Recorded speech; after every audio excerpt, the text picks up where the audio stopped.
야고보 장로님은 야고보서 3장에 들어서서 갑자기 선생 이야기를 합니다. 이런 걸 보고 뜬금없다 그러는 거예요. 아무리 봐도 이건 뜬금이 없다. 왜 갑자기 여기서 3장 들어서자마자 선생 이야기를 할까?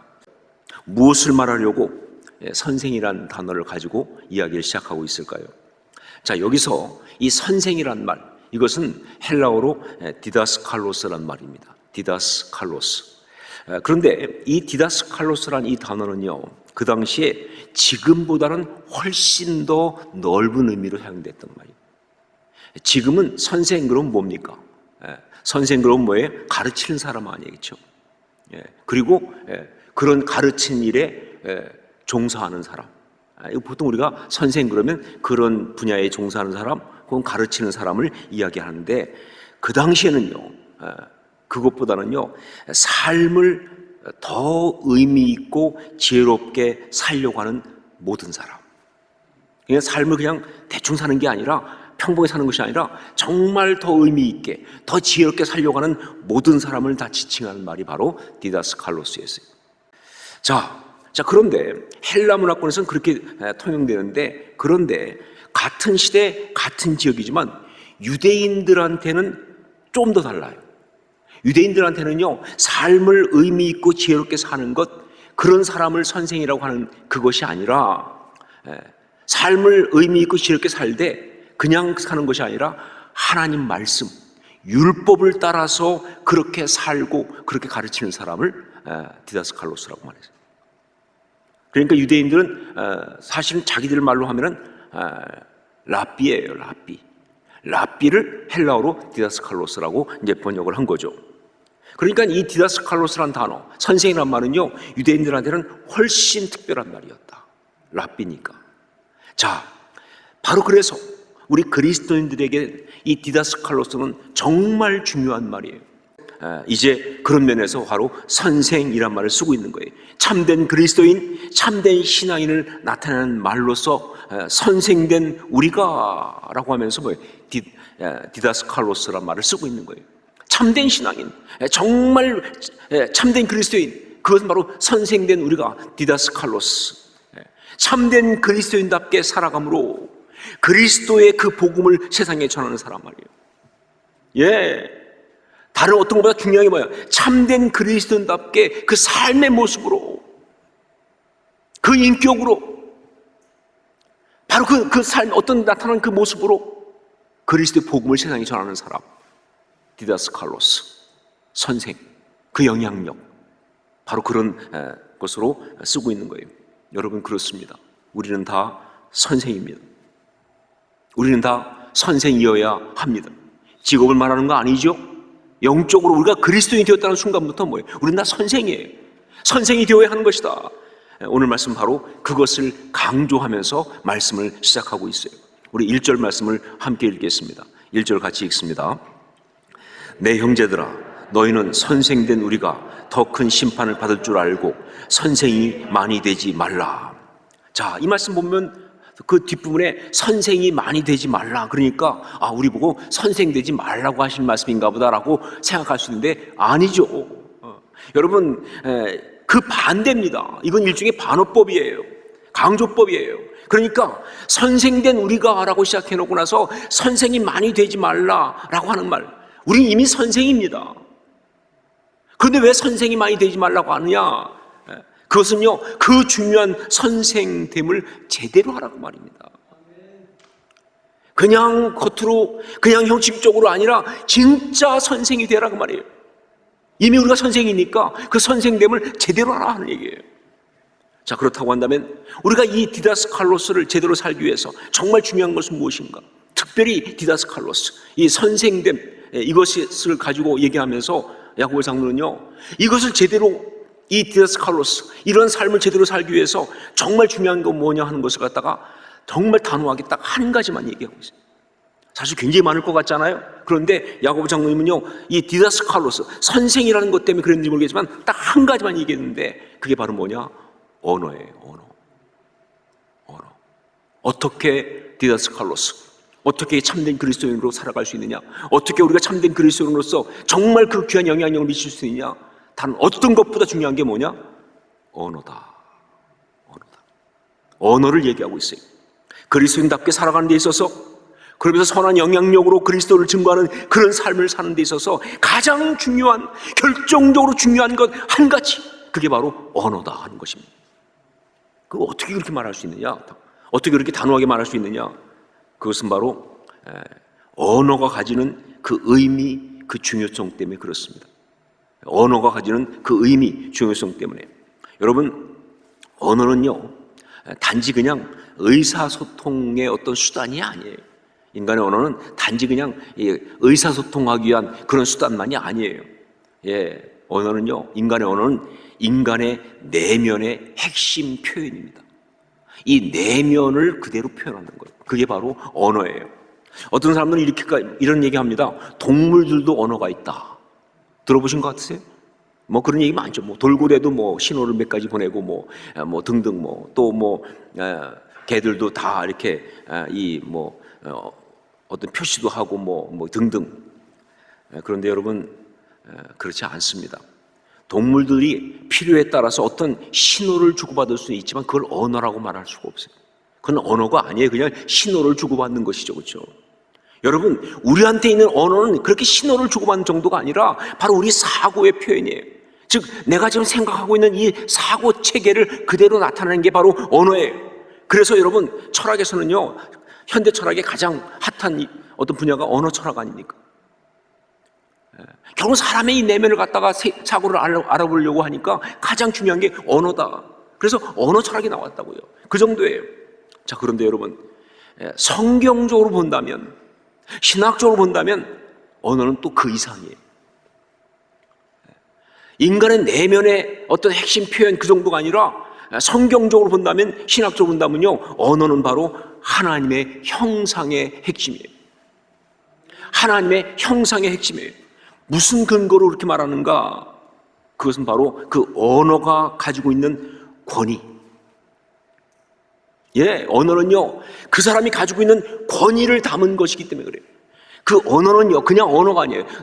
누군가의 말, 유진소의 말, 이 말에는요, 유진소가 갖고 있는 권위가 담겨 있는 거예요. 그게 언어예요. 그러니까 하나님의 형상의 핵심이라고 말하는 거예요. 자, 그런데 여러분, 그 권위, 흠하게 그렇게 뺏어가려고 하는 우리한테 있는 하나님 주신 그 권위가 최종적으로 그대로 드러나는 게 바로 뭐냐? 그게 언어거든요. 그래서 여러분, 사실은 몰라서 그렇지 가장 치열한 영적 전쟁의 현장은 언어입니다. 이 언어 가지고 싸우는 거예요. 이 언어 가지고 그 싸움을 하는 게 바로 영적 전쟁이에요. 언어가 정말 치열하다. 자, 살다 보면 힘들고 어려울 때가 있습니다. 일이 잘 안 풀릴 수가 있어요.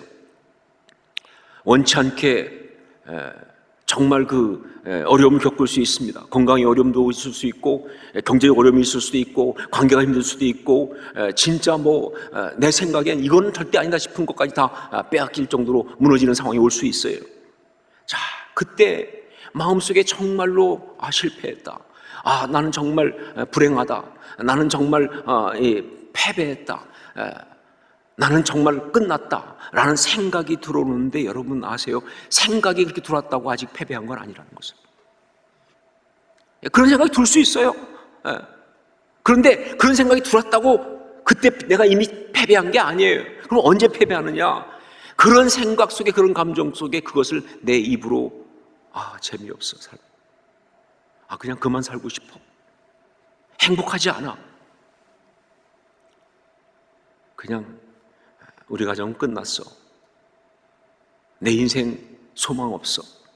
라고 말하는 순간 끝나는 거예요. 생각은 아직 아니에요.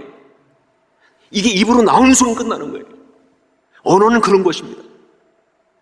내 권위를 담았거든요, 거기다가요. 그래서 내 권위를 가지고 마귀에게 그 권위를 내줘버린 거잖아요. 그렇죠?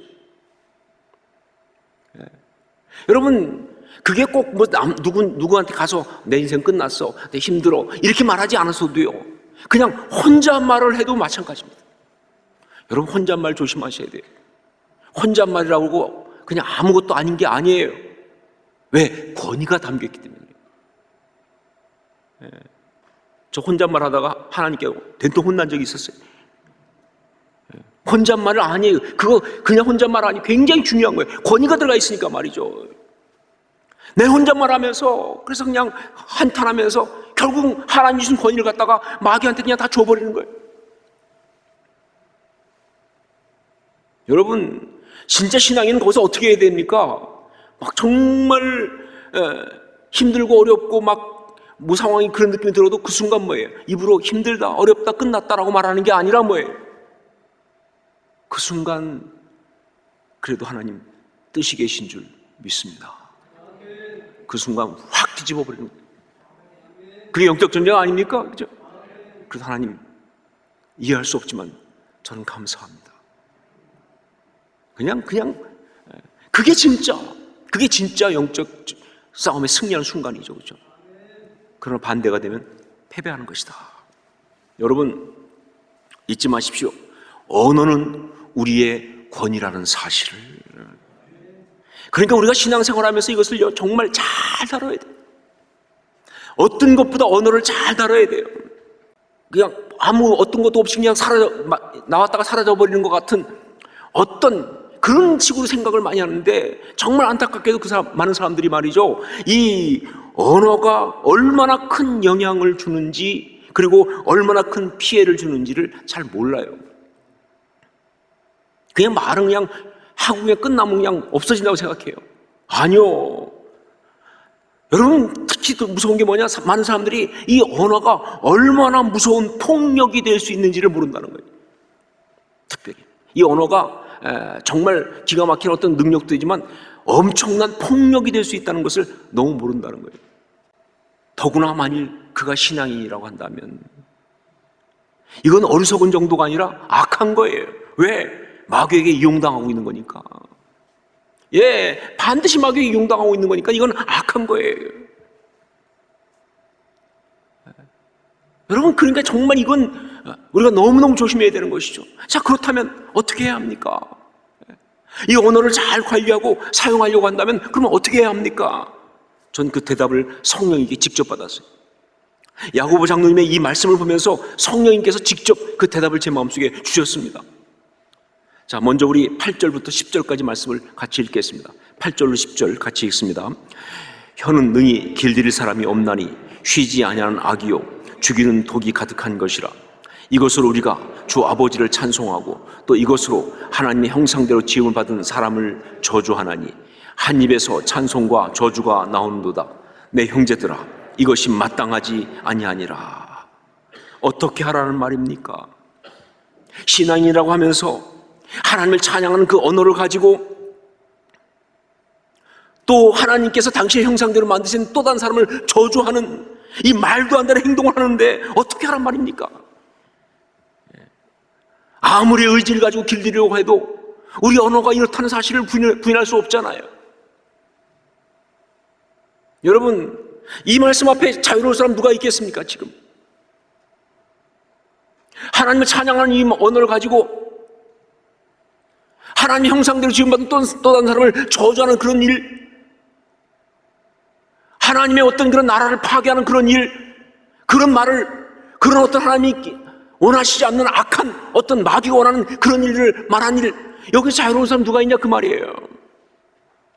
근데 여러분, 우리가 고백하지만 안 하고 싶어도 이게 되느냐 그 말이에요. 길들여지지 않잖아요. 뭐 결심하고 뭐 심지어 혀를 깨물어도 말이죠, 또 상황이 되면 어리석은 말을 또 하면서 그렇게 마귀에게 패배하고 또 이용당하고 살아가는 것, 이거 어떡하란 말입니까? 어떡하란 말입니까? 자, 그런데 그 다음 절의 말씀을 보면서 저는 그 답을 얻었던 거예요. 어떡하란 말입니까? 그런데 그 다음 절에 나오는 말씀을 보면서 전 답을 얻었습니다. 11절로 12절 말씀을 함께 읽겠습니다. 11절 12절 같이 읽습니다. 샘이 한 구멍으로 어찌 단물과 쓴물을 내겠느냐?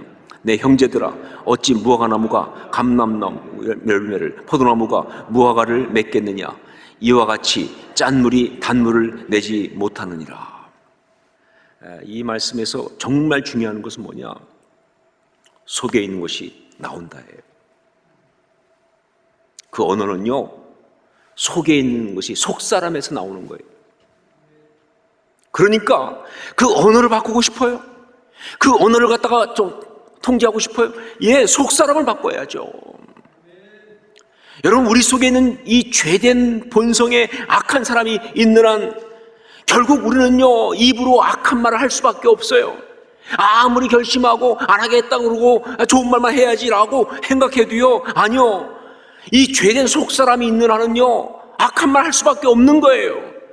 예. 그러니까 말이죠, 어떻게 해야 되냐, 이 속사람이 죽어야 되는 거예요. 그래야 말이죠, 우리 언어가 바뀌고, 그래야 우리 혀가 길들여지는 거예요. 근데 결국 속사람이 죽는 게 뭡니까? 어떻게 속사람이 죽습니까? 예, 그건 십자가밖에 없잖아요. 십자가밖에 없잖아요. 예, 속사람이 죽는 것은요, 십자가밖에 없어요. 우리 죄된 본성을 처리할 수 있는 것은 십자가밖에 없습니다. 그러니까 언어를 잘 길들여서 아름답게 사용할 수 있는 유일한 방법은 바로 뭐냐? 예, 우리의 언어를 십자가에 못 박아야 하는 것이다, 그 말이에요. 예, 우리의 언어를 십자가에 못 박아야 하는 것이다. 그밖에 길이 없는 것이다. 우리의 언어를 십자가에 못 박는다. 상당히 비유적이고 상징적인 표현처럼 보이지만 아니에요. 이건 실제적인 역사입니다. 비유와 상징이 아니라 실제로 우리의 언어를 십자가에 못 박아야 하는 거예요. 자기 속에서 상하고 어떤 그런 그 악한 감정이 올라와서 그걸 언어로 말하려고 하는 그 순간에 주님의 그 십자가를 붙들고 그 십자가에 그 상하고 악한 말을 못 박아야 되는 거예요. 이게 신앙인이에요. 그 순간 못 박으면, 못 박지 못하고 그냥 그걸 처리하지 못하면요, 그 신앙이 없는 거죠. 언어를 십자가에 처리 못하면서 어떻게 신앙이 있다고 말합니까? 그건 진짜 신앙이라고 말할 수 없는 거예요. 예, 그 순간 그 언어를 십자가에 못 박아 처리해야 되는 거예요. 성도들끼리 모여가지고 자신도 모르게 혹은 알면서도 말이죠, 다른 성도를 죽이는 말을 하고 있을 때, 그러면서 공동체 가운데 마귀가 역사하는 어떤 그런 말을 하려고 할 때, 바로 그때 신앙의 사람은 그 언어를 십자가에 못 박아야 되는 거예요. 그게 신앙의 사람이죠. 구체적으로 어떻게 하는 것인가? 구체적으로 어떻게 하는 것인가? 첫 번째, 늘 자신의 입술을 십자가에 처리하는 그런 기도를 드리십시오. 늘 자신의 입술을 십자가에 처리하는 그런 기도를 드리십시오. 감정이 막 올라오고 마귀에게 막 미혹당하는 순간은 어떻게 보면 too late, 이미 늦었습니다. 그때 가서 하기에는 사실 쉽지 않아요. 성령이 역사하시면 물론 할 수 있지만 그게 쉽지 않아요. 그러니까 정말 중요한 게 뭐냐, 평소에 기도하면서 입술을 십자가에 처리해야 돼요.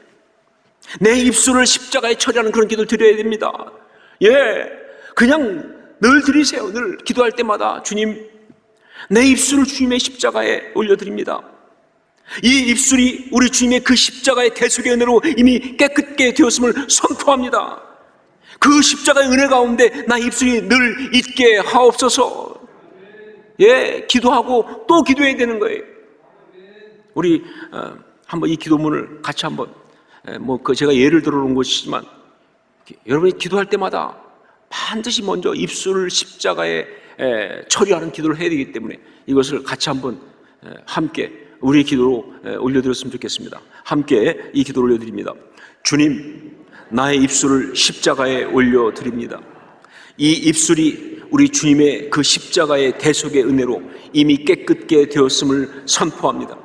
그 십자가의 은혜 가운데 나의 입술이 늘 있게 하옵소서. 예, 주님, 이 입술 주님의 십자가에 올려드립니다. 예, 이 입술이 이미 예수 그리스도의 십자가의 그 대속의 은혜로 깨끗되었음을 선포합니다. 그러니까 더러운 말이 여기서 나오지 않게 하여 주옵소서. 그 십자가의 은혜 가운데 내 입술이 늘 있게 하옵소서. 기도하고 또 기도하고 또 기도해야 돼요. 그게 신앙이죠. 그것이 십자가의 그 언어를 못 박는 작업이에요. 두 번째는 나의 언어를 십자가에 메어 다십시오 하는 겁니다. 나의 언어를 십자가에 메어 다십시오. 여러분, 언어가 선포되기 전에 먼저 그것을 십자가에 메어 달고 영적인 시선으로 보는 것, 이게 바로 또 그 언어를 십자가에 못 박는 거예요. 여러분, 사람들은요, 자기가 얼마나 어리석은 말을 하는지 잘 몰라요. 자기 감정에 빠져 있다 보니까, 자기 논리에 빠져 있다 보니까 이게 굉장히 옳은 것처럼, 당연한 것처럼 그렇게 어리석게 생각하고 그렇게 악하게 말을 한다, 그 말입니다.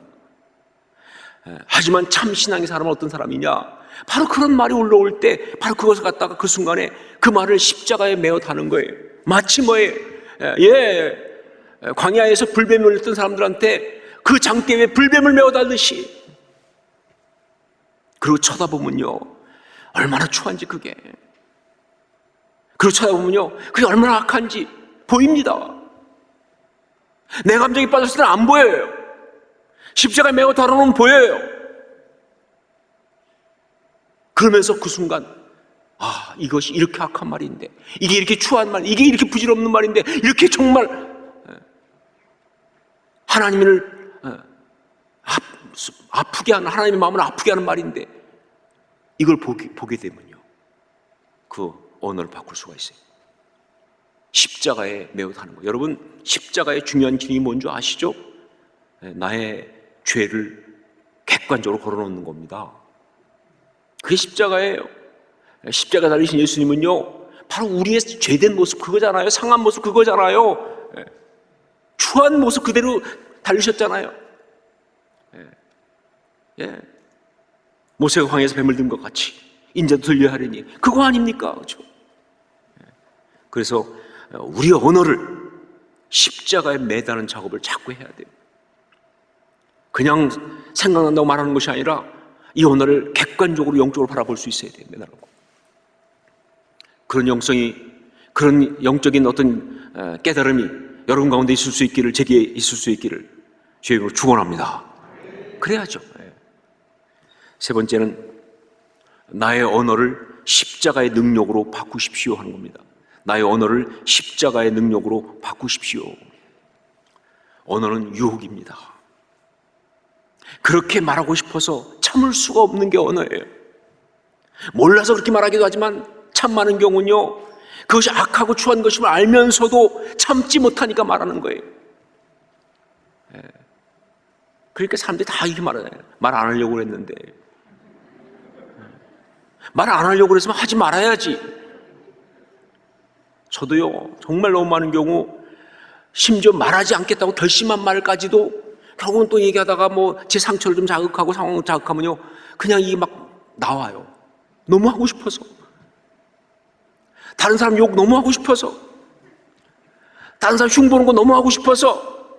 자기 자랑 너무 하고 싶어서. 마귀가 좋아하는 그 모든 그 악한 어떤 그 본성들 이야기 너무 하고 싶어서 말이죠. 이게 정말 얼마나 정말 우리는 이 유혹이 약한지 몰라요. 바로 그래서 십자가의 대속의 그 능력이 필요합니다. 정말 그 나의 언어가 바뀌도록, 저주의 말이 축복으로, 절망의 말이 소망으로, 이기적이고 상한 그런 말이 감사와 기쁨으로, 무엇보다 나의 이 죄된 언어가 하나님의 언어로 바뀌도록 말이죠. 십자가의 대속의 은혜가 필요합니다. 십자가가 역사하면요, 말이 바뀌어요, 진짜로요. 나의 언어를 십자가의 능력으로 바꾸셔야 한다. 그게 신앙입니다.